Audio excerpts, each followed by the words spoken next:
How to bring balance to your life. Have you ever felt like you're completely wiped out at the end of the day? And even then, you have so many more obligations to take care of, and you've just reached a point where you ask yourself, why do I have so many things to do? Why do I have so many responsibilities? Or you know what, it could even be worse. Perhaps your wife, or your kids, or your friends are telling you, hey, you know what, I never get to see you anymore. Or what if you just feel that your priorities have become out of place, that you've compromised so much for your career or for something else you thought you were supposed to do, and it has cost you your health, your joy, and your sanity?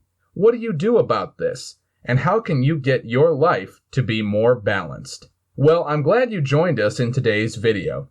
Today I want to go over some of my strategies and tips to help you get more balance in your life. Now, before we even start, I want you to take a moment and really think about, why do you need more balance in your life? What will you actually get from getting this balance in your life? For example, it could be for some people that they want to be able to spend more time with their wife and children. For others, it could be they want to have 2 more hours of sleep at the end of the day because they recently had their first child, and now their sleeping schedule is shot to hell. So before we start, I want you to know exactly why you need this balance in your life. And let me tell you something, I didn't have balance in my life either. My daily routine was all over the place, and I know some of you are probably thinking there's no way that you could bring balance to your life.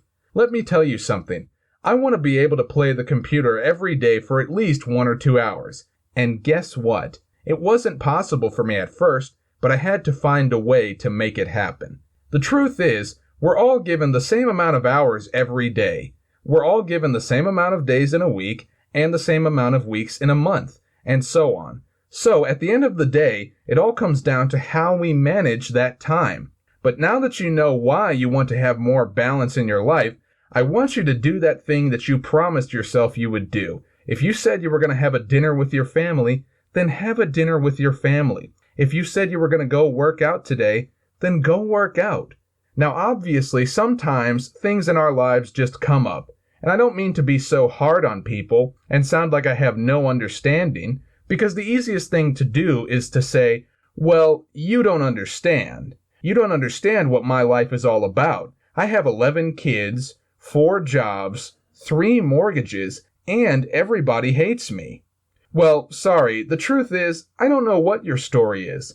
But guys, your story's not that original. We all have big demands, we all have our careers, and we all have to make money, and we all have to take care of family and maintain our health. It's just that some people are better at time management than others. So here is how you can take some simple steps to get more of your life back. Number 1, the most important thing you want to do is know why do you want more balance in your life and what area you want that balance in. Number 2, another thing that you have to do is immediately remove all distractions. Most people aren't out of balance, they're just surrounded by distractions because they're watching hours of television or other content that doesn't add value to their lives. They're reading some blog or magazine or watching the news, and that doesn't really have much to offer but gossip and scandal. And it's not going to help you achieve balance. Get rid of those things that aren't adding value to your life. And when you do, you'll see that suddenly, wow, you have easily 2 to 4 more hours to play with every day for your own benefit. Now, you might not be watching 4 hours of TV a day or watching TV at all, but you are spending time doing other things like Facebook, Instagram, and Twitter, and many other platforms. And if you eliminate these distractions in your life, or at least limit them to a smaller amount of time, let's say an hour out of your day tops, you can help yourself have 3 hours a day or more that you can do something with and really add value to your daily life. And that, my friends, is life-changing. You know, I was very addicted to Instagram a few years ago. Nowadays, I'm on Instagram exactly 4 minutes a day. You know when? The first 2 minutes is in the morning when I brush my teeth before I'm starting my day. And the last 2 minutes is at night when I'm brushing my teeth and getting ready to go to sleep. Now, the third tip that I can give you is to learn to say no. You know what, guys? It's about time to set some boundaries and stop saying yes to everything. And I know that some of you are probably saying, but you don't understand. I can't say no. I can't say no to this stuff. I can't say no to some of these requests, to work meetings, etc., because then my boss will hate me. Well, you know what? Who cares? It's just one extra thing your boss won't like about you when you start to set some boundaries. At least you get to keep your sanity. So set the boundaries today. Start saying no to people. And don't apologize for it. Just be real about it. Say, you know what, guys, I can't do that because I agreed to do something that was previously on my schedule. I can't do this because I have something I must go take care of.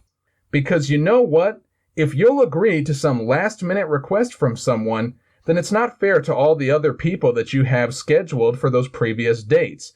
Some of them that have been waiting weeks, months, or even years. And those things could be other people who were so thoughtful that they scheduled those events with you a very long time ago. And it's not fair to them. Sometimes you have to learn to say no. Because when you say yes in too many areas of life, that's hours that you're handing out. That's how I kind of want you to think about it. All your yeses to other people, those are hours. And obviously, the more hours you hand out, the less balanced you feel. So at some point, you have to learn to stop handing out so many hours to people. And I know that some of you are saying right now, but you don't understand. My life is out of balance because I recently had kids. Or this recent thing blew up in my business and everything is crazy. And for those times, all you can do is to try and do your best and allow yourself to struggle for a little while, but have the intention to get back to balance. Yes, sometimes life takes away our balance, but as long as you have the will and you're willing to work every single day to get that balance back, eventually you'll get there. And I'm not gonna lie, it won't be easy. And after a very long time, you still might not get there all the way. You might not have a fully balanced life, but you will for sure have a more balanced life than the one you had before. And my fourth tip for you is to be more explicit with your communication about your boundaries. So if you're going to go to a meeting, then sit down and say, guys, I have 45 minutes for this meeting. I cannot go a second over. And then stop going over on your times. If you said you're going to work out for an hour, then work out for an hour and then stop and go and just continue your day. This is what I call bleed time, which is time that ends up getting away and getting out of hand and taking away all your balance. Bleed time is when things go over your schedule on things you didn't need to go over on. You know, like that one beer with your friend that ended up being 10 or 11 and you lost the entire night. Or that show you were going to watch before getting back to work and you binged a full season and you're like, oh no, the night's gone. Or that lunchtime meeting that you had that turned out to be a full 4 hours.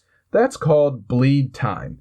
It's when so much time passes by because you didn't stick to your schedule. So set your boundaries, communicate well with people, and don't go over on these things anymore.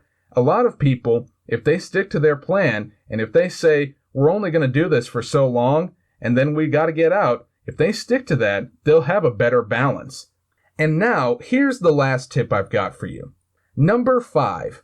If you want more balance in your life, you need to improve your health. And that begins with sleep. It begins with meditation.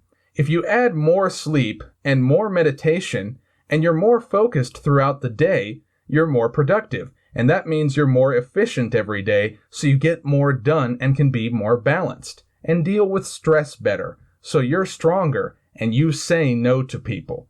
All of these things can help you get a balanced life. You might not ever gain perfection, you might not ever gain perfect balance, but you can definitely get better balance, and you must believe in that. When you start developing more balance, you start to experience what I call a changed life. Alright guys, really hope that you enjoyed this video. If you did, then please subscribe to my channel so you can get even more great videos like this one. And, with that being said, I hope that you are, by now, at least smarter by an inch. I'll see you guys on the next video. Until then, take care.